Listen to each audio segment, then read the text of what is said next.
वहीं प्रयागराज से एक बड़ी खबर आ रही है। आपको बता दें, स्वामी अविमुक्तेश्वरानंद पर आरोप लगाने वाले आशुतोष ब्रह्मचारी का बयान सामने आया है। यौन शोषण के मामले में विवेचना जारी है। यौन शोषण से जुड़े साक्ष्य उपलब्ध कराए गए हैं। अविमुक्तेश्वरानंद के शिविर में कई बच्चों का शोषण हुआ। 20 से ज्यादा बच्चों के साथ कुकर्म हुआ। बच्चों के साथ कई महिलाओं का भी शोषण हुआ है। इन्वेस्टिगेटिंग अफसर को साक्ष्य उपलब्ध कराए गए हैं। जो साक्ष्य हैं उसके बाद उन्हें कोई बचा नहीं पाएगा। खुद को हिस्ट्री शीटर बताने पर भूले आशुतोष ब्रह्मचारी, मेरे खिलाफ अखिलेश सरकार में मुकदमे दर्ज हुए थे, सभी मुकदमों में मैं बरी हूं या फिर कोर्ट से स्टे।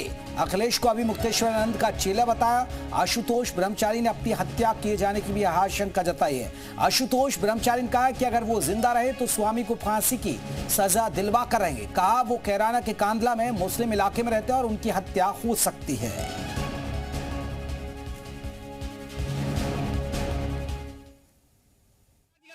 अविमुक्तेश्वरानंद पर यौन शोषण के आरोप लगाने वाले आशुतोष ब्रह्मचारी महाराज जी हमारे साथ हैं। उनसे बातचीत करते हैं पूरे घटनाक्रम को लेकर के, क्योंकि जो विवेचना है वो अब आगे बढ़ रही है। जो जिनके साथ घटना हुई है, जिन बच्चों के साथ, उनके बयान दर्ज हुए हैं। इस पूरे मामले में अभी तक विवेचना कहाँ तक पहुंची है, इन तमाम पहलुओं पर बातचीत के लिए वो खुद हमारे साथ मौजूद हैं। महाराज जी, ये बताएं, विवेचना जो है वो लगातार जारी है। जो पीड़ित हैं उनके बयान भी दर्ज हुए हैं। अब तक की अगर बात करें, किन किन के बयान दर्ज हो चुके हैं? हमने जितने साक्ष्य थे दे चुके हैं। सब साक्ष्य हमने, पर्याप्त साक्ष्य हमने जो थे हमने दे दिए हैं। और अब माननीय न्यायालय का आदेश जो होगा वह कार्रवाई होगी। सभी कुछ हो चुका है, मेडिकल हो चुका है और बयान हो चुके हैं। आपका भी बयान हो चुका है? हाँ, हमारा बयान हो चुका है। ये जो आरोप है बड़े गंभीर आरोप हैं। हालांकि एफआईआर हो चुकी है, आपने कहा साक्ष्य भी दे चुके हैं, लेकिन लगातार स्वामी अविमुक्तेश्वरानंद के जो लोग हैं या फिर उनकी बात करें, वो आप पर ही सवाल खड़े कर रहे हैं। करने दीजिए, हमारे पे तो कर रहे हैं ना, बच्चों पे तो नहीं कर रहे ना।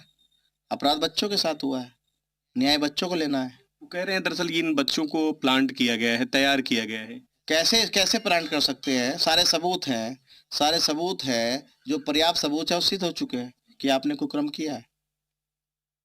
ये बच्चे पहली बार अगर बात करें तो कब आपके टच में आए? मेरे साथ तो टच में है। वो विवेचना का पार्ट है, न्यायालय का पार्ट है, वो बता चुके हैं। वो मेरे शिष्य, इस समय मेरे शिष्य हैं। पूर्व में अविमुक्तेश्वरानंद के शिष्य थे। उनका तो ये कहना है ये कभी हमारे यहाँ पढ़े ही नहीं। चोर क्या कहेगा? चोरी करने बाद कहेगा मैंने चोरी की है। यदि किसी घर में डकैती गिर गई, डकैत कहेगा मैंने डकैती की है। ये तो कुकर्म ही है। ये तो इतना नाबालिग भटुक के साथ अपराध किया है, इसको जेल जाना चाहिए। आपने एक दावा किया कि कई और लोग हैं जो पीड़ित हैं इस पूरे मामले से जुड़े, उनके भी सामने आने की गुंजाइश? सब सामने आ गए हैं। सबके नाम हम शाम को बता देंगे आपको।